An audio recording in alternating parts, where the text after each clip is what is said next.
So, Catherine, that brings to the end of my movie. So these are the things Flynn does to me. He farts in my face. He talks about shit all the time.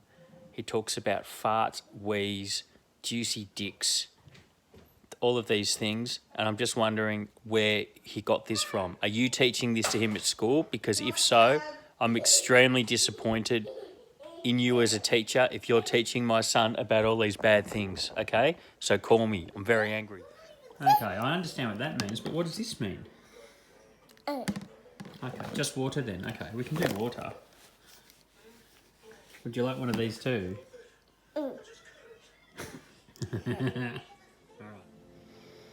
So for anyone interested, this is what I've been doing during lockdown to keep myself sane.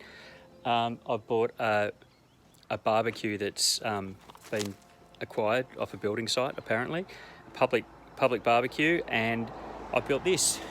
So I'd like to thank my friends at Swinburne for the welding course I did. This is like a proper barbecue in a park. So it's all polished. I built this frame myself. Turn on the button and it heats up. And then inside, we've got all the bits and pieces. So this is in Colorbond Jasper, which is the colour of our new extension at the beach house. So I'm pretty happy with it.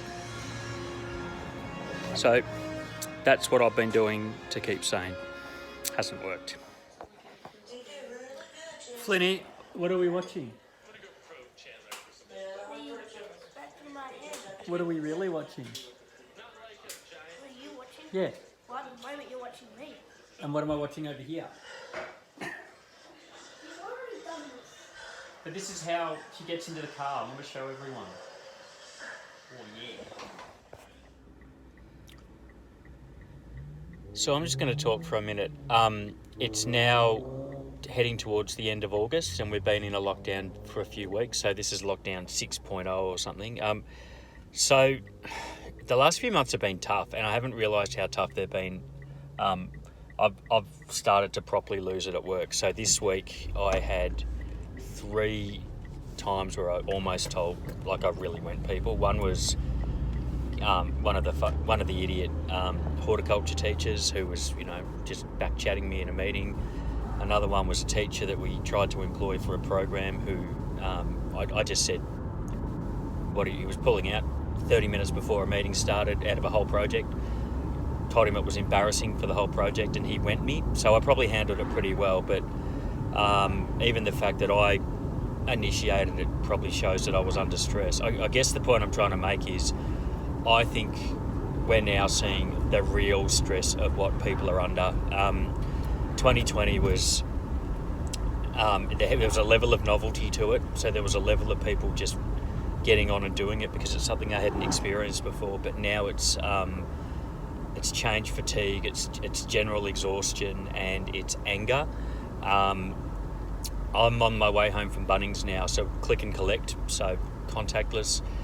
I've just passed a handwritten sign, something about publishing the health data or something. So there's a real, the people doing it would see themselves as libertarians and whatever, but they're just fuckwits. There's people that are starting to publish, put out like graffiti about rebelling against the government and that it's removing our liberty to be in lockdown and almost bordering on conspiracy theory stuff. So it's getting pretty pathetic. So the sign I just saw was just back at Churnside Shopping Centre. I'm just pulling under the bridge now into Hull Road and I've seen another one. So someone's hit the Hull Road fish and chip shop. So obviously this is just a small business. They're just people trying to do their jobs. So we've got up here Scamdemic, the Vax kills. And then if you can see this is the bit that really pisses me off. TV says I'm a hero if I comply with tyranny. History says not. So the premise is following the rules makes you compliant and somehow supporting tyranny. So some fuckwit has gone and spray painted that on the fish and chip shop owners, the family that lives there's fence. So they'll have to paint that because they'll probably get, they'll get beaten up on social media or abused or whatever if it's seen that they wrote that or that they're endorsing that message. So who wins? Some fucking vandal's gone and written that on someone's fence. Well done, fuckheads. So it's getting tough. I had some really good news yesterday that I've had my contract extended, and that's been weighing on my mind a lot, and it's been amplified out across my life. I haven't been handling it well. Amy at work's doing a fantastic job. Everyone's working together for the most part. There's a few pockets of assholes, but they're the same people they're just taking advantage of a crisis, basically, in a horrible way, but everyone else is pretty good. My mental health has suffered a lot. I realise more than normal. I'm just trying to keep busy, trying to work. At the moment, I'm wiring up the garage. I put in a voice-controlled roller door light last night, which was pretty fun for me. Roller door motor. I love that shit. So yeah, look, life's good. Sun's out. We'll be fine. It's just is a bit of a challenge. See ya.